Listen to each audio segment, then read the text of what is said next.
ನಮಸ್ಕಾರ. ಅಶ್ವವೇಗ ಡಿಜಿಟಲ್ಗೆ ಸ್ವಾಗತ. ನಾನು ಸಚಿನ್ ಹೆಮ್ಮಕ್ಕಿ. ನಮ್ಮ ನೆರೆಯ ರಾಷ್ಟ್ರ ಬಾಂಗ್ಲಾದೇಶದಲ್ಲಿ ಹಿಂದೂಗಳ ನರಮೇಧವೇ ನಡೀತಾ ಇದೆ.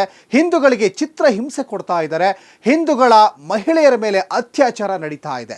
ಕಾರಣ ಇಸ್ಕಾನ್ ಸಂತ ಚಿನ್ಮಯ್ ಕೃಷ್ಣದಾಸ್ ಅವರು ಬಾಂಗ್ಲಾ ಬಾವುಟಕ್ಕಿಂತ ಒಂದು ಇಂಚು ಮೇಲೆ ಹಾರಿಸಿದ್ರು ಅನ್ನುವಂತಹ ಒಂದೇ ಒಂದು ಕಾರಣಕ್ಕೆ ಚಿನ್ಮಯ್ ಕೃಷ್ಣದಾಸ್ ಅವರ ಮೇಲೆ ಹಲ್ಲೆ ಆಗುತ್ತೆ. ಅವರನ್ನು ಅರೆಸ್ಟ್ ಕೂಡ ಮಾಡ್ತಾರೆ. ಒಂದೇ ಒಂದು ಸಣ್ಣ ಕಾರಣಕ್ಕೆ ಇವತ್ತು ಇಡೀ ಬಾಂಗ್ಲಾದಲ್ಲಿ ಹಿಂದೂಗಳ ನರಮೇಧವೇ ನಡೀತಾ ಇದೆ. ಈ ಒಂದು ವಿಚಾರಕ್ಕೆ ಸಂಬಂಧಪಟ್ಟ ಹಾಗೆ ಇಡೀ ವಿಶ್ವದಲ್ಲಿ ಸಾಕಷ್ಟು ಚರ್ಚೆ ಕೂಡ ಆಗ್ತಾ ಇದೆ. ಇನ್ನೊಂದು ಕಡೆ ಸಾಕಷ್ಟು ಜನ ಹಿಂದೂಗಳು, ಭಾರತದಲ್ಲಿರುವಂತಹ ಹಿಂದೂಗಳು ಇದನ್ನು ಇಮಿಡಿಯೇಟ್ ಆಗಿ ಸ್ಟ್ರಿಕ್ಟ್ ಆ್ಯಕ್ಷನ್ ತೆಗೆದುಕೊಳ್ಬೇಕು ಅಂತ ಒಂದಿಷ್ಟು ಹೋರಾಟಗಳು ಕೂಡ ನಡೀತಾ ಇದ್ದಾವೆ. ಯಾಕಂದರೆ ನಮ್ಮ ಭಾರತದ ಕೃಪೆಯಿಂದನೇ ಬಾಂಗ್ಲಾ ಅನ್ನುವಂತಹ ಒಂದು ದೇಶ ಉದಯ ಆಗುತ್ತೆ. ಬಾಂಗ್ಲಾದೇಶ ಉದಯ ಆದಾಗ, ಬಾಂಗ್ಲಾದೇಶ ರಚನೆ ಆದಾಗ 28% ಹಿಂದೂಗಳಿದ್ದರು. ಈಗ 8%ಗೆ ಬಂದು ನಿಂತಿದ್ದಾರೆ. ಯಾಕಂದರೆ ಇಡೀ ವಿಶ್ವದಲ್ಲಿ ಎಲ್ಲೇ ಹೋದರೂ ಕೂಡ ಹಿಂದೂಗಳಿಗೆ ಒಂಥರ ಹಿಂಸೆ ಆಗ್ತಾ ಇದೆ. ಪಾಕಿಸ್ತಾನದಲ್ಲಿ ಹಿಂದೂಗಳು ನಶಿಸಿ ಹೋಗಿಬಿಟ್ಟಿದ್ದಾರೆ. ಇನ್ನು ಕೆನಡಾದಲ್ಲಿ ಸಿಖ್ ಜನಾಂಗ ಹೋಗಿ ಹಿಂದೂಗಳು ಇರಲೇಬಾರ್ದು ಅನ್ನುವಂತಹ ಒಂದು ಮನೋಭಾವನೆಯನ್ನು ತೋರ್ತಾ ಇದ್ದಾರೆ. ಇನ್ನು ಬಾಂಗ್ಲಾದಲ್ಲಿ ಸಾಕಷ್ಟು ಚಿತ್ರಹಿಂಸೆ ಕೊಡ್ತಾ ಇದ್ದಾರೆ.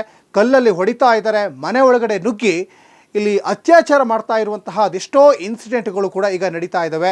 ಇತ್ತೀಚೆಗೆ ಬಾಂಗ್ಲಾದ ಮಾಜಿ ಪ್ರಧಾನಿ ಶೇಖ್ ಹಸೀನಾ ಅವರಿಗೂ ಕೂಡ ಸಾಕಷ್ಟು ಅಲ್ಲಿ ಪ್ರತಿಭಟನೆಗಳು ಕೂಡ ನಡೀತು. ಅದ್ರ ಜೊತೆಗೆ ಅಲ್ಲಿ ಮೀಸಲಾತಿಗೋಸ್ಕರ ಕಿಚ್ಚು ಹೊತ್ಕೊಳ್ತು. ಅವರು ದೇಶ ಬಿಟ್ಟು ಬರಬೇಕಾದಂತಹ ಪರಿಸ್ಥಿತಿ ಆಯಿತು. ಅವರು ಭಾರತಕ್ಕೆ ಬಂದರು. ಭಾರತದಲ್ಲಿ ಅವರಿಗೆ ಆಶ್ರಯ ಕೂಡ ಸಿಕ್ತು. ಇಲ್ಲಿ ಏನಾಗ್ತಾ ಇದೆ ಅಂದರೆ, ಈಗ ಅಲ್ಲಿಯ ಮುಸಲ್ಮಾನರು, ಸಾಕಷ್ಟು ಜನ ಅಲ್ಲಿಯ ಅಲ್ಪಸಂಖ್ಯಾತರು ಈ ಕಡೆ ನಮ್ಮ ದೇಶಕ್ಕೆ ಬಂದಾಗ ಅವರಿಗೆ ರಾಜಾಶ್ರಯವನ್ನು ಕೊಟ್ವಿ ನಾವು. ಅವರು ಇಲ್ಲಿ ಎಲ್ಲ ರೀತಿಯಾದಂತಹ ಹಕ್ಕುಗಳನ್ನು ಕೂಡ ಪಡ್ಕೊಂಡ್ರು. ಅವರಿಗೆ ಆಧಾರ್ ಕಾರ್ಡ್ ಇರ್ಬೋದು, ರೇಷನ್ ಕಾರ್ಡ್ ಇರ್ಬೋದು, ಮತ್ತು ಪೌರತ್ವ ಇರ್ಬೋದು, ಎಲ್ಲವನ್ನೂ ಕೂಡ ಪಡ್ಕೊಂಡ್ರು. ಸಾಕಷ್ಟು ಜನ ನುಸುಳುಕೋರರು ಕೂಡ ಬಂದರು. ಅವ್ರನ್ನ ನಾವು ಇಲ್ಲಿ ಎಲ್ಲ ರೀತಿಯಾದಂಥ ವ್ಯವಸ್ಥೆಯನ್ನು ಕೊಟ್ಟು ಸಾಕ್ತಾ ಇದ್ದೀವಿ. ಆದರೆ ಅಲ್ಲಿರುವಂತಹ ಹಿಂದೂಗಳನ್ನು ಬಹಳ ಒಂಥರ ಕೇವಲವಾಗಿ ನೋಡ್ತಾ ಇದ್ದಾರೆ. ಹಾಗಾಗಿ ನಮ್ಮ ದೇಶದಲ್ಲಿ ಕೂಡ ಬಹಳ ಆರೋಪಗಳು ಕೂಡ ಕೇಳಿ ಬರ್ತಾ ಇದ್ದಾವೆ. ದ್ವೇಷಾಗ್ನಿ ಕೂಡ ಬರ್ತಾ ಇದ್ದಾವೆ. ಇಲ್ಲಿಯ ಬಾಂಗ್ಲಾದೇಶಿಗರನ್ನು ಅಲ್ಲಿಗೆ ವಾಪಸ್ ಕಳಿಸಿ, ಅಲ್ಲಿಯ ಹಿಂದೂಗಳನ್ನು ವಾಪಸ್ ನಮ್ಮ ದೇಶಕ್ಕೆ ಕರೆಸ್ಕೊಳ್ಳಿ ಅನ್ನುವಂತಹ ಒಂದಿಷ್ಟು ಮಾತುಗಳು ಕೂಡ ಕೇಳಿ ಬರ್ತಾ ಇದ್ದಾವೆ. ಒಟ್ಟಿನಲ್ಲಿ ಅಲ್ಲಿಯ ಪ್ರಧಾನಿಗೇ, ಶೇಖ್ ಹಸೀನಾ ಅವರಿಗೇ ಸಾಕಷ್ಟು ಹಿಂಸೆ ಆಗ್ತಾಯಿತ್ತು. ದೇಶ ಬಿಟ್ಟು ಬರಬೇಕಾದಂಥ ಪರಿಸ್ಥಿತಿ ಬರ್ತಾಯಿತ್ತು. ಇಲ್ಲಿ ಬಹಳ ಒಂಥರ ಅಸಹ್ಯಕರ ವಾತಾವರಣ. ಅಂದರೆ 72 ವರ್ಷದ ಒಬ್ಬ ಮುದುಕ 16 ವರ್ಷದ ಅನಾಥೆಯನ್ನು ಮದುವೆ ಆಗಲಿಕ್ಕೆ ಮುಂದಾಗ್ತಾ ಇದ್ದಾನೆ. ಅಲ್ಲಿಯ ಕೆಲವೊಂದಿಷ್ಟು ಹಿಂದೂಗಳನ್ನು ಕೈಕಾಲೆಲ್ಲ ಕಟ್ಟಿ ಹಲ್ಲೆ ಮಾಡಿದಂತಹ ಅದೆಷ್ಟೋ ದೃಶ್ಯಾವಳಿ ಕೂಡ ನಾವು ಗಮನಿಸ್ತಾ ಇದ್ದೀವಿ. ಮತ್ತೊಂದು ಕಡೆ ಇಸ್ಕಾನ್ ಸಂತ ಏನಿದ್ದಾರಲ್ಲ ಚಿನ್ಮಯ್ ಕೃಷ್ಣದಾಸ್, ಅವ್ರ ಮೇಲೆ ಕೂಡ ಹಲ್ಲೆ ಆಯಿತು. ಅವ್ರ ಜೊತೆಗೆ 18 ಜನರಿಗೂ ಕೂಡ ಒಂದಿಷ್ಟು FIR ದಾಖಲಾಯಿತು. ಇನ್ನು ಅವರ ಪರವಾಗಿ ವಾದ ಮಂಡಿಸಲಿಕ್ಕೆ ಹೋದಂತಹ ವಕೀಲರ ಮೇಲೆ ಹಲ್ಲೆ ಆಯಿತು. ಹಾಗಾಗಿ ಒಂದು ಕಾಲದಲ್ಲಿ ಪಾಕಿಸ್ತಾನದವರು 30 ಲಕ್ಷಕ್ಕಿಂತ ಹೆಚ್ಚು ಬಾಂಗ್ಲಾದೇಶದವರನ್ನು ನರಮೇಧ ಮಾಡಿದರು. ಆ ಒಂದು ಕನಿಕರ ಇಲ್ಲ.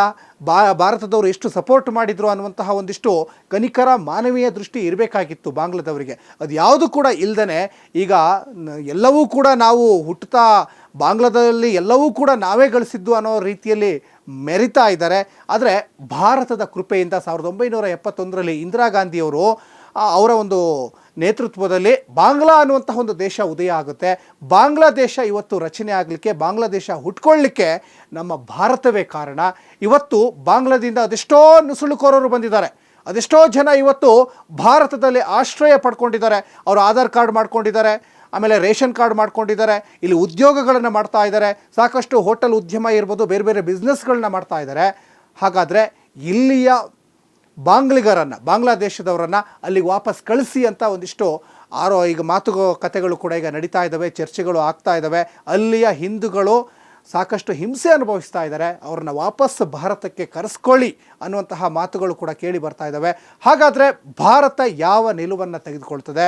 ಮತ್ತೊಂದು ಕಡೆ ಬಾಂಗ್ಲಾದೇಶಕ್ಕೆ ಸರಿಯಾದಂಥ ಪಾಠವನ್ನು ಕಲಿಸಬೇಕು ಅಂದರೆ ಇಲ್ಲಿರುವಂತಹ ಬಾಂಗ್ಲಾದೇಶಿಗರು, ಅವರು ಬೆಂಗಳೂರೇ ಇರ್ಬೋದು, ಚಿಕ್ಕಮಗಳೂರೇ ಇರ್ಬೋದು, ಮಂಡ್ಯ ಇರ್ಬೋದು, ಮೈಸೂರು ಇರ್ಬೋದು, ಪಶ್ಚಿಮ ಬಂಗಾಳದ ಬೇರೆ ಬೇರೆ ಜಿಲ್ಲೆಗಳಲ್ಲಿರ್ಬೋದು, ಬಿಹಾರ ಇರ್ಬೋದು, ಗುಜರಾತ್ ಇರ್ಬೋದು, ದೇಶದ ನಾನಾ ಭಾಗಗಳಲ್ಲಿ ಎಲ್ಲೆಲ್ಲಿ ಬಾಂಗ್ಲಾದೇಶಿಗರು ವಾಸವಾಗಿದ್ದಾರೆ, ಅವ್ರನ್ನ ಹೆಕ್ಕಿ ಅವ್ರನ್ನ ಆ ದೇಶಕ್ಕೆ ಕಳಿಸಬೇಕು ಅನ್ನುವಂತಹ ಒಂದಿಷ್ಟು ಕೂಗು ಈಗ ಭಾರತದಲ್ಲಿ ಕೇಳಿ ಬರ್ತಾ ಇದೆ. ಇಲ್ಲಿರುವಂತಹ ಬಾಂಗ್ಲಾದೇಶಿಗರನ್ನು, ವಲಸಿಗರನ್ನು ಮತ್ತು ನುಸುಳುಕೋರರು ಅಂತ ನಾವೇನು ಕರಿತೀವಲ್ಲ ಅವರನ್ನು ಈಗ ವಾಪಸ್ ಕಳಿಸಿ ಅನ್ನುವಂತಹ ಒಂದು ಕೂಗಿ ಕೇಳಿ ಬರ್ತಾ ಇದೆ.